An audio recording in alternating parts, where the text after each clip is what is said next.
Welcome to the Favorites, the podcast presented by Bet365. We are part of the Action Network. I am Chad Millman, Chief Content Officer of the Action Network. Listen, we are less than a week removed from the glorious, record-setting, historic NFL draft. There were hits, there were misses, a massive surprise, at least a massive surprise to everyone except our guest today, which we will get to. Our guest somehow predicted this exact outcome for this player nearly a month ago. And of course, we have some follow-ups on our bets from last week. But first, let's bring in my co-host, my companion, my compadre, my BFF, professional bettor, Simon Hunter. Hello, Simon. Chad. What a week it was for us as fans of the Eagles and the Bears, as fans of the draft. Couldn't have been gone better as the weekend. I gotta say, it was kind of perfect. You know, you sit there, and we've talked about this. The Bears have been so bad at everything for so long, like as an organization, as an Yeah. ownership group, in terms of competence, management, hiring, drafting. The fact Ryan Poles was able to get out of the position to draft Bryce Young, and then, luck being the sort of downstream impact of good planning, getting the number one pick, getting Caleb Williams, and then Rome Odunze falling to number 9. Holy fuck, that was insane. Totally insane. And then Howie pulling a rabbit out of the hat, getting Cooper DeJean from Iowa, who everyone freaking loves. We had a good night. Yeah, and from now on, I'm going to start calling Howie Big Pimpin'. I don't know if you saw that clip. I did. That was awesome. Absolutely love it. He didn't know what the hell to say, which is so hilarious. He was just so in shock. But yeah, he got my number one safety that I graded out, and they got my number one corner without really doing anything to get them. So gave up a couple of picks to get up there to get DeJean, but yeah, pretty incredible. And for you guys, I think I said it 2 months ago. Like if you just go the best quarterback, which you did, Williams at 1, and then if you get one of these top three receivers or these top 2 offensive linemen, it was a slam dunk of a draft for the Bears. And you did it. I can't believe you guys got Rome. Rome's so good. I love everything about him. His mental makeup, all of it. He reminds me of a guy that Johnny played with in Mike Evans. Like they got that really cool personality type of laid back killers that work really hard. So obviously you want to get Johnny's view on that as well. But yeah, Bears Eagles draft. We're being real huge homers right now, but yeah, very exciting. Simon, I haven't introduced our very special surprised guest yet. Speaking of Big Pimpin', I'll get to Johnny Manziel. Thanks for ruining the surprise in 1 second. Let me just recap real quickly. I forgot he wasn't on screen. For everybody, our bets from last week. It was the first time since the Super Bowl that we were sort of doing an official best bets episode. We did pretty well. Like, first of all, congrats to you. You were on Jaden Daniels as the number 2 overall pick. From the time he was at plus money, he closed at minus 1,000. So very nice job, Simon. I know that was something that had been stressing you out for 3 months. I know it's your livelihood. You nailed it. Very nice job. Other big hits. Over 5.5 QBs taken in the first round. The line was 4.5. The alt line was 5.5. We were getting it at plus 200. Nailed it. JJ McCarthy, who everybody was trying to smoke screen. He was going to move up to number 3 or number 2. You had him at over 5.5 in the draft, in draft position. Nailed it. Here's where we lost. Joe Alt, over 7.5 draft position. Over 6 trades in the first round. Amazingly, so few trades. Over 6.5 D linemen in the first round. It landed at 6th. All right. Before we bring in our very own Nostradamus, who we've already teased, as a reminder, the Favorites podcast is presented by Bet365. Bet365 doesn't do ordinary. That's why you get more boosts with them than with anyone else. Every day they power up the odds on hundreds of bets to give you a chance to win more. Bet365 boosts specific markets, your winnings, and even parlays. And they don't stop there. Keep an eye out for their biggest and best odds with the incredible Super Boost. Check out the boost and see why it's never ordinary at Bet365. Must be 21 or older.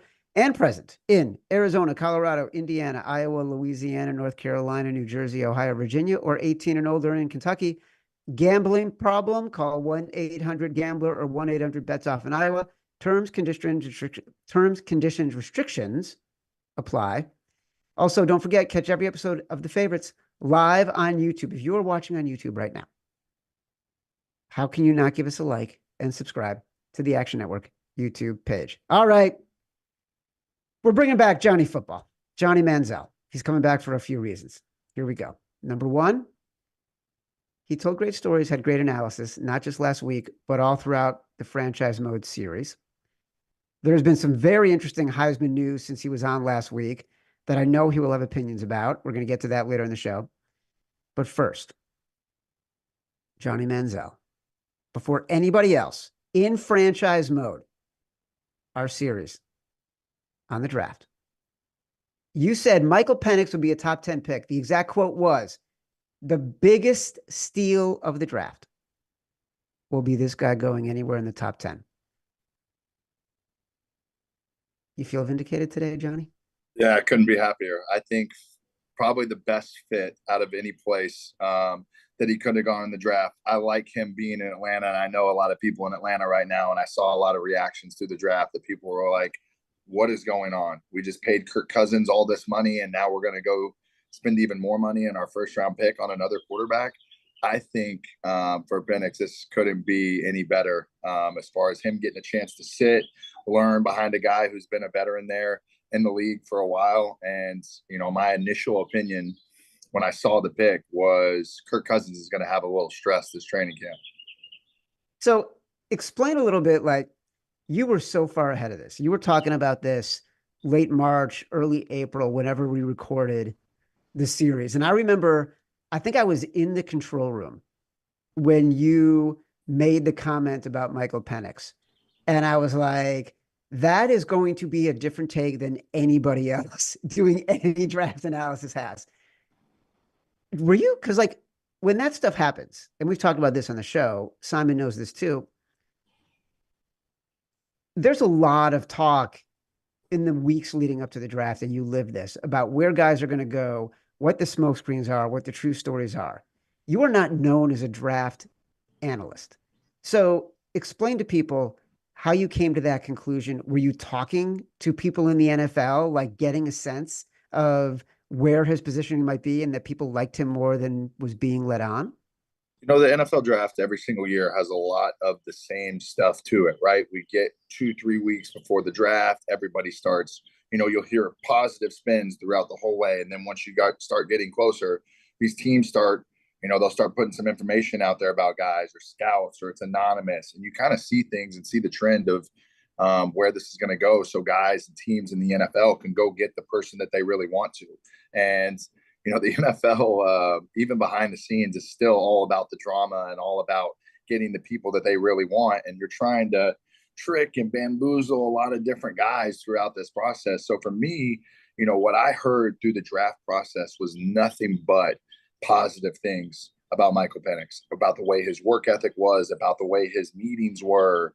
You know, where I do my training and people that I work out with had everybody that I went to had great things to say about him, that this kid works hard, that this guy has a great work ethic, that, you know, he's in it for the football reasons. That for me, and knowing what I had seen of him play the position, you know, I truly feel that, you know, he's got a lot of potential, and he's going to be the guy there, and he's going to be the guy there for a while. I think it's just going to take some time for it to figure itself out. So for me, I look at it, you know, in the same way that I did when I was going through the draft process, and I know what was said about me, and I know that the smoke screens came out and who told me that they were going to take me, and then it ended up not happening.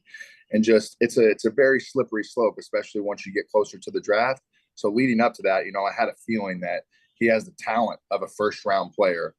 He just needed to find an organization that believed in him. And I think Atlanta's that for him. Yeah, that's what I was most curious about, because it seemed like such an outside take.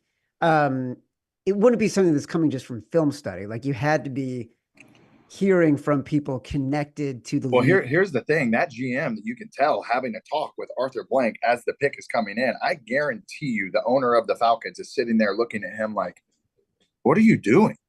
We don't need another quarterback. I just spent $160 million on Kirk Cousins. Why do I need another one? And you can see him sitting there kind of explaining it. And like, this is the kind of pick that gets people fired in the NFL if it doesn't work out. And that's just the reality of the situation and what it is. Like, he's going to have to go in and play and be the guy as a first round pick and, a top 10 pick that's going to have to go and live up to those expectations. And now that GM and him are tied to each other for the rest of their time there. And when it comes down to it, you lay your job on the line for a guy. That's how much belief that they had in him there in Atlanta. So I know Simon wants to follow up, but I just want to let people know you live a luxurious life. You're outside. So if people hear birds chirping, it's just because you're, Sorry about on it, a guys. patio. I don't want people like listening to be like, is something going on with my iPhone right now? Simon, go ahead. Yeah, the Atlanta thing, that's going to be a huge story, right, Chad? For probably the next 2-3 years.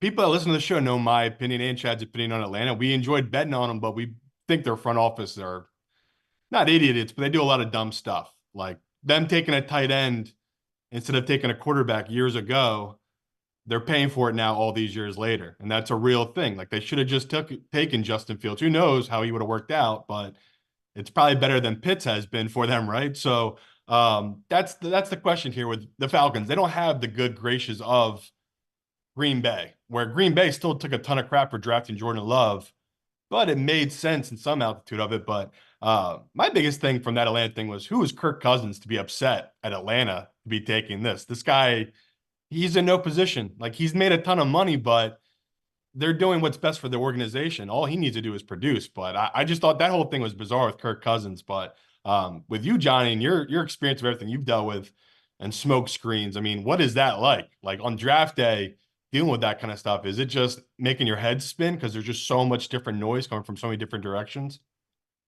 Yeah, I think during my draft, especially, there was a couple picks early on. Jacksonville was one I remember very intently at number 3 that was going to take a quarterback. And we had taken meetings there. We had been there. We had met with them. We felt like we had a very, very good relationship with everybody that was there in the organization. And then, as draft night came along and that third pick came along, you have a sense of feeling like that's going to be your place that you're going to go, because you truly, in my position, I didn't know. And I remember getting a text, or my agent getting a text after the draft and kind of getting like a apology text from somebody in the organization in Jacksonville, like, hey, sorry, we kind of used you to go get the guy that we really wanted. And I sit there remembering back about it even to this day and being like, it was the first time that I kind of had seen the way that the business works in the NFL and how that goes. And, there are times where, especially in my situation, where I was used as a little bit of a pawn for, trading material block or whatever it was. And, at the end of my draft, I was going to end up going to,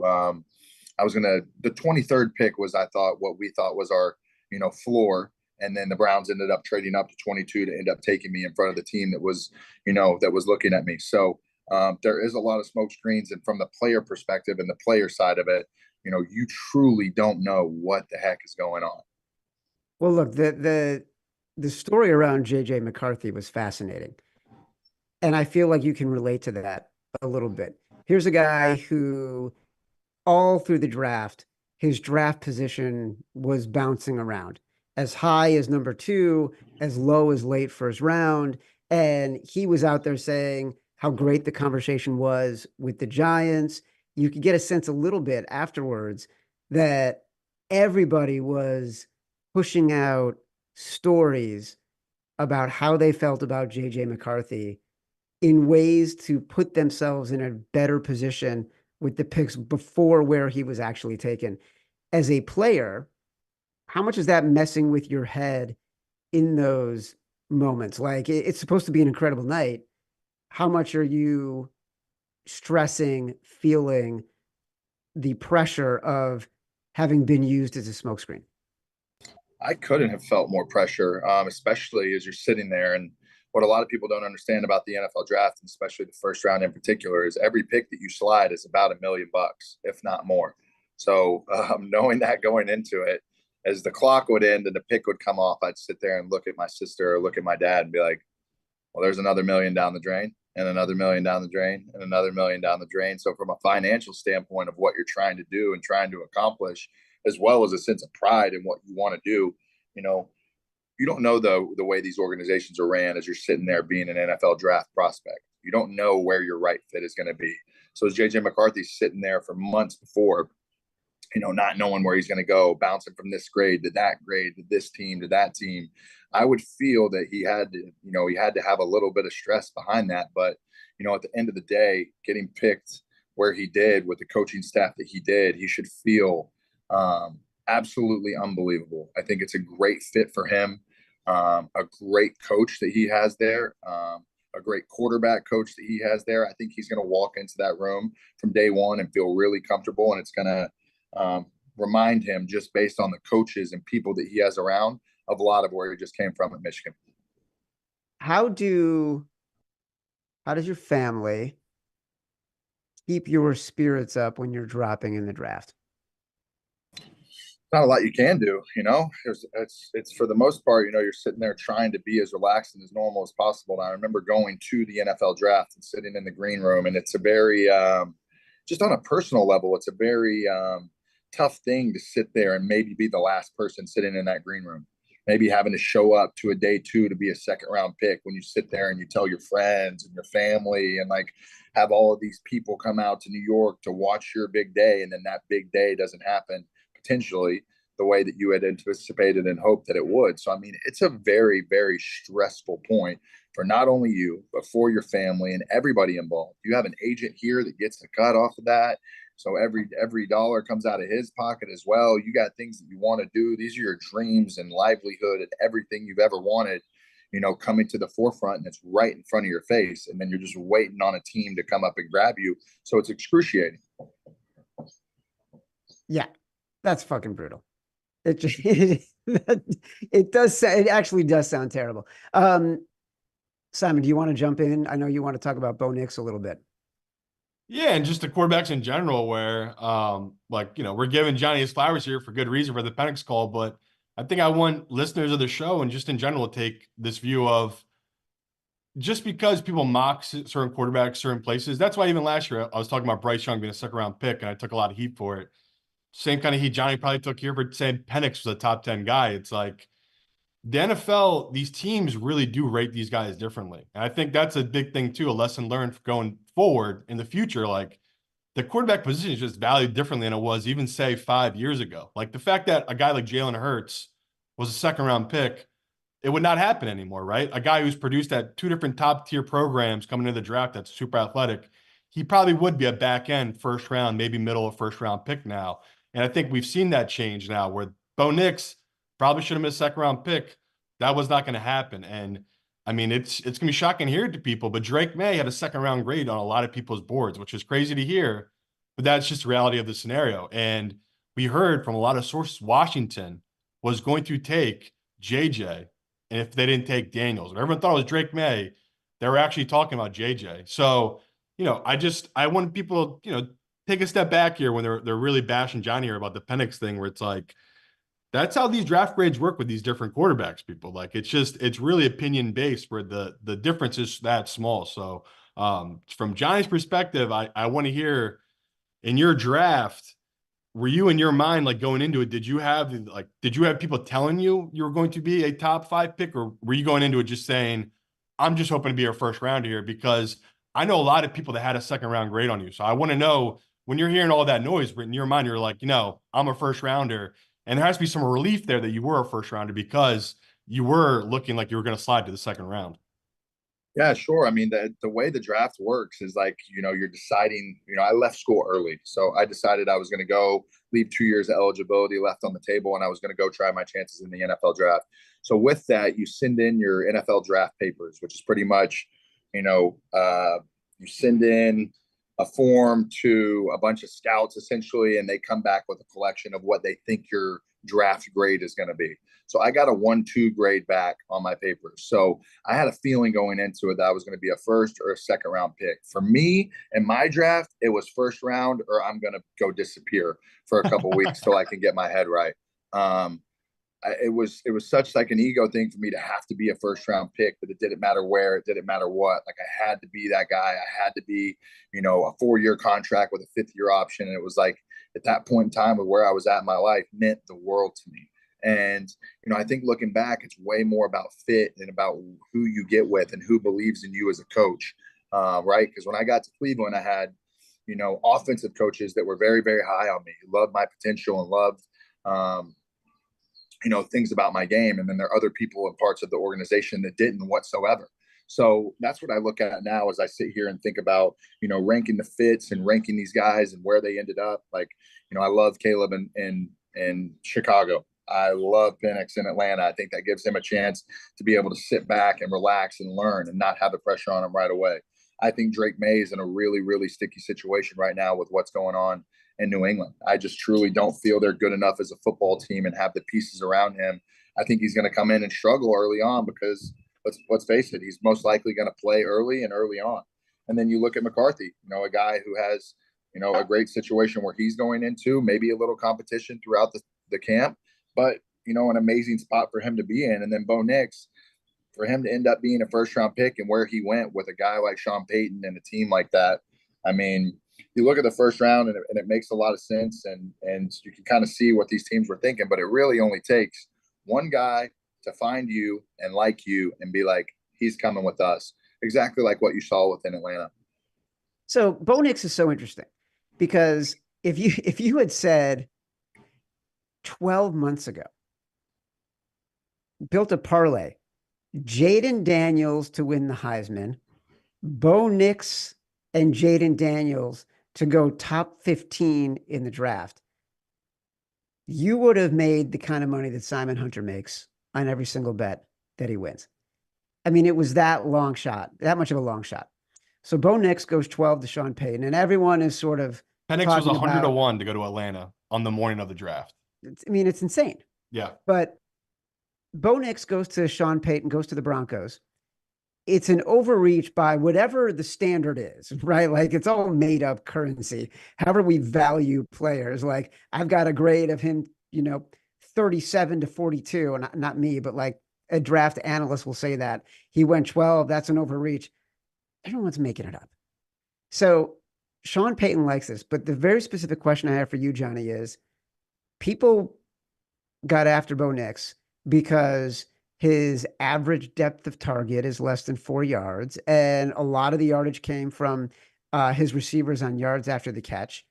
Explain the difference between the throws you can make in college versus the throws you need to make in the NFL, and why people do not think, from what they saw of Bo Nix, he has that next level ability. I think what I look at is I remember when I got to the NFL, and there are some throws that just you see older vets make look really, really effortlessly. And throws like an 18, 20-yard comeback, coming back to 18, ball has to be out down the sideline, to where in college, these DBs aren't as good to make a break on the ball and pick that ball if it's on the inside a little bit. These throws in the NFL need to be placed outside, away from this. It's all about leverage. And I think Sean Payton said it really, really well after the draft, is that they took a lot of Bo Nix's and all the quarterbacks in this draft. They took all their bubbles out, their RPOs, all these kind of easy, slick throws that you'll see in the college football game that they run at Oregon and a lot of these spread offenses. They took all of those out and they just looked at vertical passing game, which is what the NFL is, right? You're getting into play action. You're pushing the ball down the field. You're trying to get defenders to come up, especially linebackers, and you're trying to, create some space in the secondary because of how tight the secondary is in the NFL. So Sean Payton takes all the bubbles, all the stuff out, and just looks at vertical passing game, and they like Bo Nix the best. And that's what it comes down to. Like, they need to push the ball down the field and make these throws on time, without hitches, knowing where you're going with the football. And that's the biggest thing that I think I look at when I'm evaluating a lot of these guys. Like, I saw Penix drop, hit his back foot, and let the ball go early before guys were out of their breaks with a lot of height. And you see Caleb Williams do that, the timing, the anticipation, where the ball needs to be placed.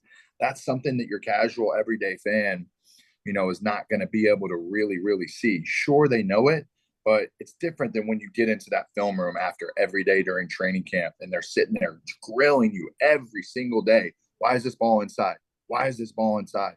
Why is it not here? Why are you late? Why'd you take that extra hitch? right? Why is that ball out? On this paper, it says it needs to be out of your hand when your back foot hits. Why isn't it? Those are the kind of questions that you get grilled on. And when I look at the game, that's the only way that I know how to do it. The only way I know how to do it is having Kyle Shanahan breathe down my freaking neck and wonder why that ball's not out on time. So what I look at in the guys is, are they doing that at a college level? Because if they're not, you have to get into that process of where you're learning it through your training camp. And if you're relearning how to take a drop and take snaps under center, the game is going to be slow to you. It's not going to be, naturally it's going to be fast to you. It's not going to be slow. By the way, I want to get to the Heisman stuff, because but the answer you just gave is fantastic. And it also felt like you were reliving it in the moment with Kyle Shanahan breathing down your neck. Shanahan is considered to be such a genius of a coach right now, offensively. Give people some insight into what he is like in the room when he is giving direction like that. Yeah, Kyle Shanahan is that guy. I couldn't have more respect for him and what he does. And there is a reason why the San Francisco 49ers are the team that they are right now. The detail that you get from a guy like that is truly bizarre. You wouldn't think an offensive coordinator, a head coach, a quarterback coach, everything he's been throughout the years, but you wouldn't think, or I didn't think when I first got there, that he could coach however many positions are on a football team. You want to call it offense, defense, 11, 22, plus the kicker and the punter and the long snapper.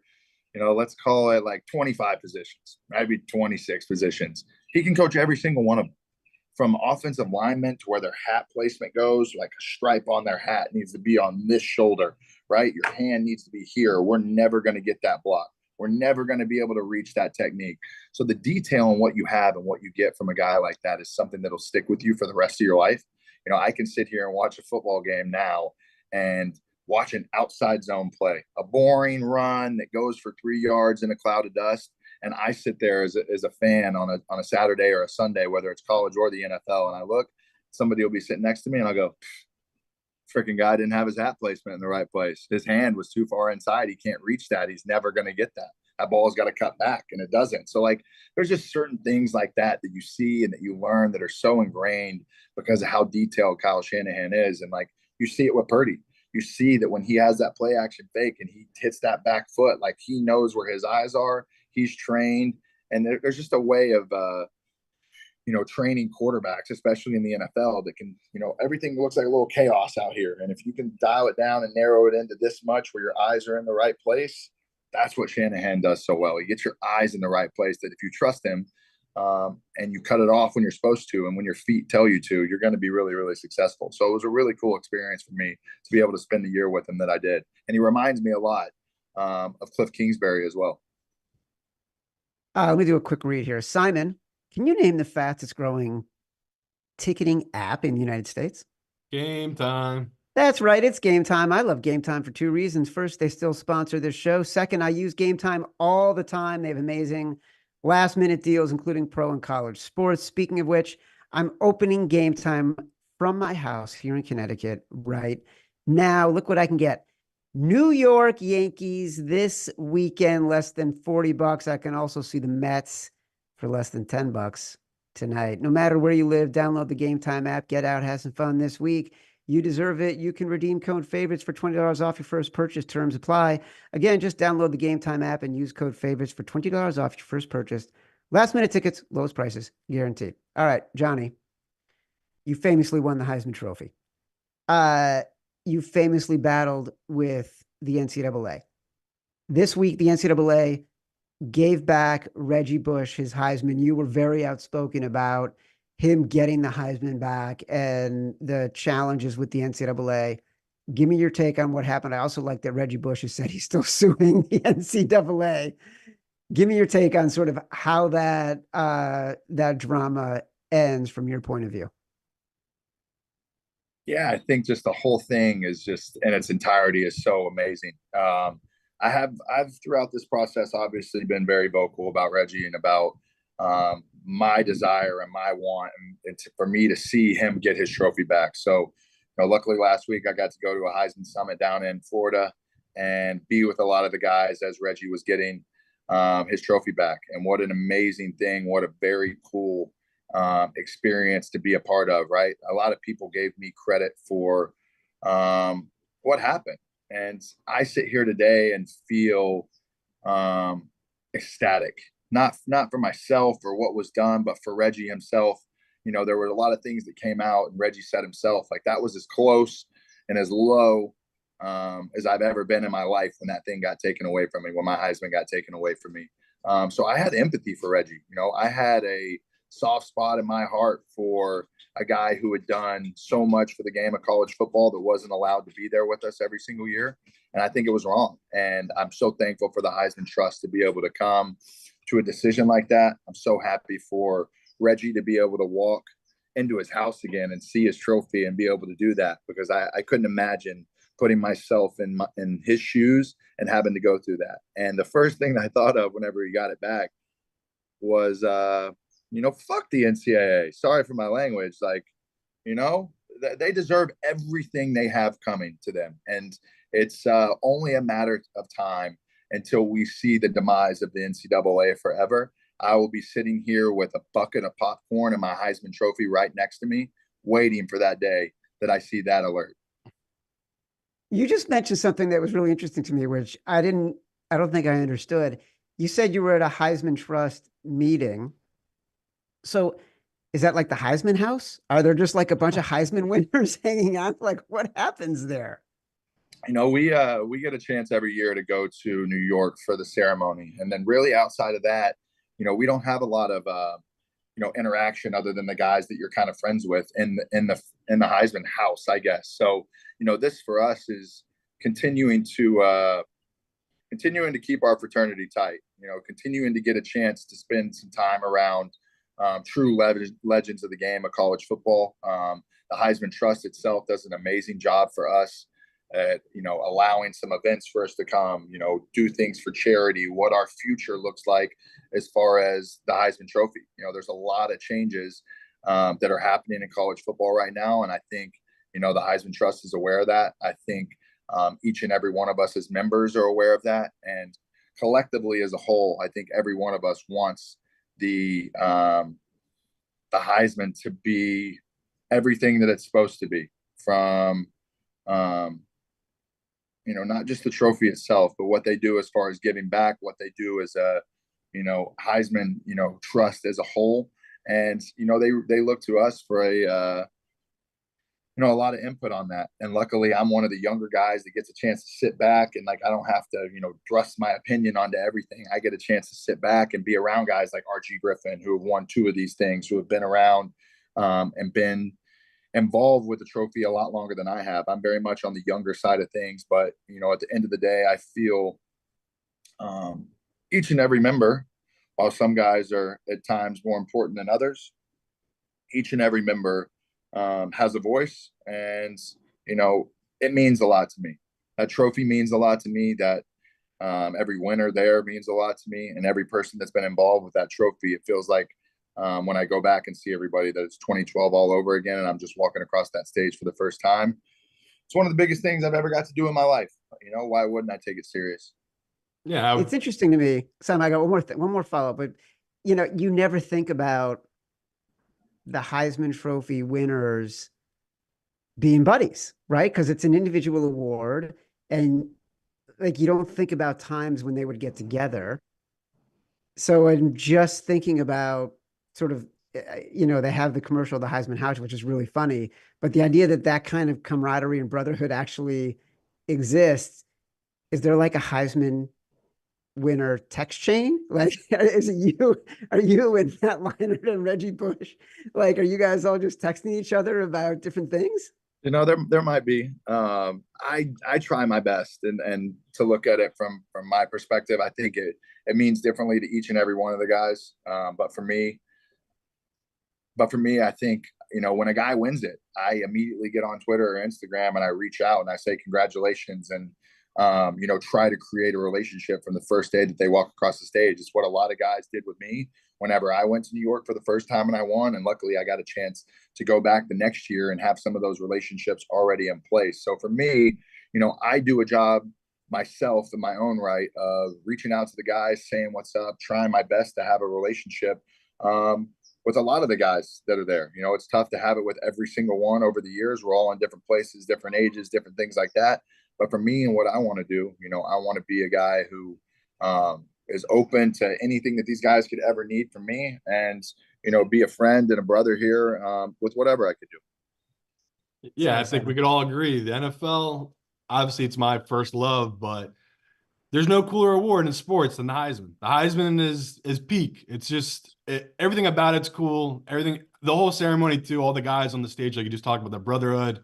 Even when you go around and you shake their hands, they all give you this look of like, you don't even know. Like your whole life is changed forever. Like you're in now this brotherhood. So it honestly warms my heart knowing that you guys do talk and get together like that, because it's like you guys are part of this really small group that only know this life, how your life does change so much from it. So just piggybacking off the Heisman talk, you know, this time last year, no one was talking Daniels. Like he was not someone people were really talking about for Heisman. And if you go through the Heisman history, like you, Johnny, when you won it, like it's always these people that come out of nowhere. Baker Mayfield came out of nowhere. Like that's why we love betting the Heisman, because you can get people at 50-1, crazy long shot odds. Right now, you're looking at the board this upcoming season, Johnny. Is there anyone that pops off for you for being someone that you want to bet for Heisman? Yeah, I mean, it's really tough, right? Like there's very, very few years where your favorite going into the preseason is going to be the guy who comes out and wins it. It happens, but, you know, Almost based never. off, yeah, but almost never really. Yeah. Like, you know, for the years that I've watched and that I've seen, it usually is somebody from the back of the pack. So I think there's a lot of like stellar QBs right now in college football, guys who are going to like have some unbelievable seasons. And just looking at it right now, I think Jackson Dart from Ole Miss is a guy that I would keep an eye on this year. I think him and Lane Kiffin are going to be up to something really special. I think Quinn Ewers from Texas, you know, as tough as that is being an Aggie over here, but, you know, a good kid, a great quarterback. I think he's going to make a lot of noise. We'll see how they do their first year in the SEC. You know, realistically, you need to probably only have a couple losses on your schedule here unless your numbers are that much, you know, exceedingly over everybody else's. And then I like Jalen Milroe from Alabama. I think this guy is going to come this year and come back better than he was last year. He's an absolute physical specimen. I think those are three guys right there, all SEC guys that are going to battle for first team all SEC. And I think, you know, they'll end up probably getting a chance. One of those guys and those three, I think, will end up in New York. Jackson Dart, 16-1 at Bet365. Milroe, Quinn Ewers are 8-1 at Bet365. It has become the kind of award where you basically need to be in the Big Ten or the SEC in order to win it. We saw that this year with Jaden Daniels and Michael Penix. When you look at Milroe, you know, Milroe was 40-1 to go number one in the draft next year. Now he's down to 9-1. When you are a quarterback at that stage of development, think back to your time in college. What is it like when you can start to feel a coach giving you a little bit more confidence, which is what he went through this year and similar to what happened to you when you were in your freshman year? Yeah, it's just getting all the snaps under your belt that you getting all the games under your belt, and then just come back next year, not having to worry about, you know, the little butterflies you have before the game, the little nervousness about how to run this system or this operation. Your off season from year one to year two very much goes into detailing. So you go into the detail of what your offense is, being able to run it, easier signals, this, that. Your operation runs really, really smoothly as you come back. You know, especially when you have the quarterback coming back, that's the catalyst of the whole thing. College football offenses, for the most part, only run through a really, really good QB. Or there's some out there that run the ball really well and it goes through a running back, of course. But the majority of the time, it's a quarterback-driven position. And to have a guy that had a lot of, you know, success in year one, coming back into year two, you would think that the operation only gets smoother. All right, before we let you get out of here, so I know you got to get going.